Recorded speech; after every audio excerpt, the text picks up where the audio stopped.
주요 공시 내용 소개해드립니다. SK그룹의 최재원 수석 부회장이 SK 주식 15만 주를 줄여 260억 원의 지분이 감소했습니다.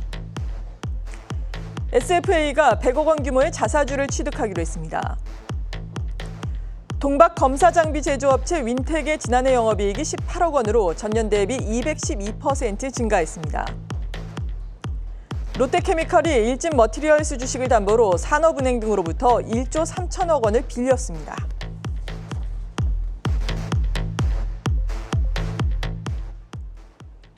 네, 오늘도 자세한 공시 내용 타키오뉴스의 조호진 대표와 함께 알아보겠습니다. 어서 오세요. 예, 안녕하세요. 네, 어떤 기업 소식부터 살펴볼까요? 예, 윈텍이 이제 원래 2차 전지 기업인데요. 윈텍이 이제 영업이익 갖다가 발표했습니다. 잠정 실적이고요. 전년 대비 영업이익이 엄청나게 뛰었기 때문에 이런 경우에 또 이제 영업이익을 발표해야 될 공시 의무가 있습니다. 윈텍은 이제 작년 하반기부터 2차 전지 기업으로 이제 많이 시장이 주목을 받고 있는데, 근데 실제로 이제 매출에서, 그러니까 3분기 기준으로 매출에서 2차 전지가 차지하는 비중은 한 10% 정도밖에 안 됩니다. 10%밖에 안 되고 다른 분야가 어떤 것이 있냐면은 MLCC, 이제 우리가 잘 아는 이제 PCB에 있는 MLCC를 갖다가 검사하는 장비를 또 이제 윈텍이 생산하고 있습니다. 그러니까 윈텍은 전체적으로 MLCC라든지 아니면 디스플레이라든지 그다음에 오늘 말주로 말씀드렸던 2차 전지에서 동박 어떤 불량품을 갖다가 이제 검출하는 그런 장비를 계속 개발하고 있습니다. 그런데 사실은 시장에서 주식에서 중요한 건 꿈이라는 게 중요하거든요. 그러니까 향후 이 회사가 2년, 3년 지나서 얼마만큼 매출이 성장할 수 있느냐, 이게 주식시장에 되게 주가를 결정하는 중요한 요소이기 때문에 윈텍은 아까 말씀드린 대로 사실 전체 매출에서 10%밖에 불과하지만 어쨌든 동박의 검사 장비를 개발하고 있기 때문에 작년 하반기부터 윈텍이 주목을 받았습니다. 동박은 한 10마이크로미터 정도, 1마이크로미터는 한 100만 분의 1미터 정도인데 10마이크로미터 정도의 얇은 구리박을 음극에다가 설치를 하면서 음극을 고정을 하면서 고정하는 동시에 이 동박이 있느냐 없느냐에 따라서 2차 전지 전체의 효율이 결정이 됩니다. 그러니까 주행거리가 보통 우리가 자동차로 치면 주행거리가 결정되는 것인데 이런 점에서 동박이 되게 중요하고, 그리고 이따가 또 말씀드릴 이제 일진 머티리얼스 롯데가 인수한 일진 머티리얼스 같이 동박에서 되게 중요한 물질입니다.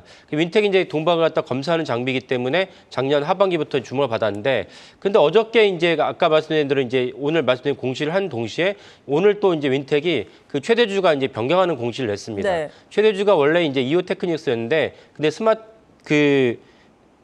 다른 기업으로 최대주가 변경이 됐습니다. 이 때문에 이제 많은 이제 혼선이 있긴 했는데 전체적으로 이제 500억 정도의 지분을 갖다 투입을 하면서 최대주가 스페이셜 바이오 테크놀로지로 변경이 됐습니다. 그래서 이 점은 사실은 윈텍에 있어서는 뭐 긍정적이다 볼 수가 있고, 또 하나 윈텍이 어저께 또 공시를 또 냈습니다. 네. 어저께 150억 규모의 이제 유상증자를 갖다 발표를 했습니다. 그러니까 이런 모든 것들이 윈텍에서는 중요한 변화이긴 한데 전체적으로 동박이라는 큰 사업을 위해서 그다음에 또 하나의 이제 공장이나 이런 걸 증설하기 위해서 자금을 마련한 것이다. 그래서 최대주도 변경을 했다. 이렇게 보시면 될 것 같습니다. 네, 이슈가 상당히 많았네요. 윈텍에 대해서 알아봤습니다. 최근 주가는 급등 이후에 오늘은 좀 쉬어가고 있는 상황입니다.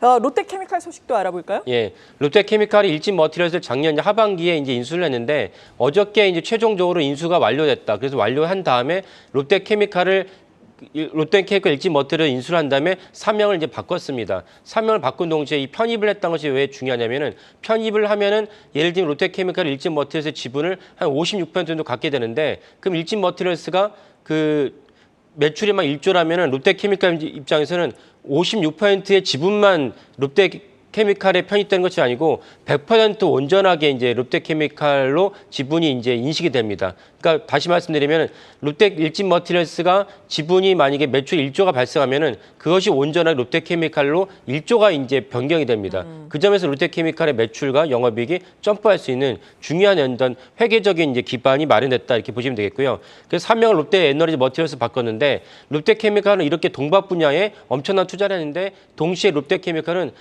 보통 이제 2차 전지 4대 소재라고 할 수 있는 분야에 모두 다 진출을 해서 갖고 됩니다.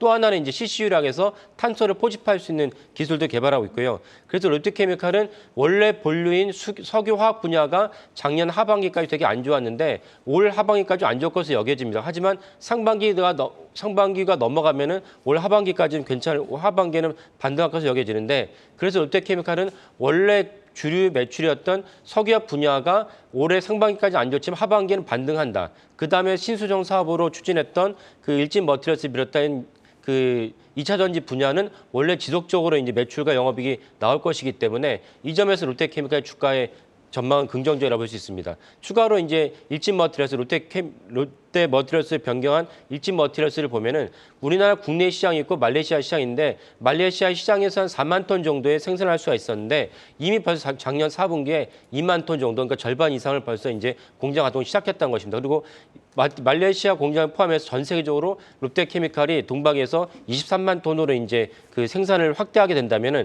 전체적으로 지금 전기차 시장의 침투율이 10% 정도이기 때문에 40%, 50% 될 때까지는 전체적 2차 전지의 매출과 영업이익은 누구나 다 점프할 수밖에 없는 그런 구조다. 이렇게 이해하시면 되겠습니다. 네, 화학주 같은 경우에는 또 중국 리오프닝 이슈가 상당히 중요하게 작용을 할 텐데 잠시 후에 또 중국 산업 생산, 소매 판매 1, 2월 데이터가 발표가 되니까 이런 부분도 저희와 함께 확인을 해보시기 바랍니다. 타키오 뉴스의 조호진 대표였습니다. 고맙습니다. 예, 감사합니다.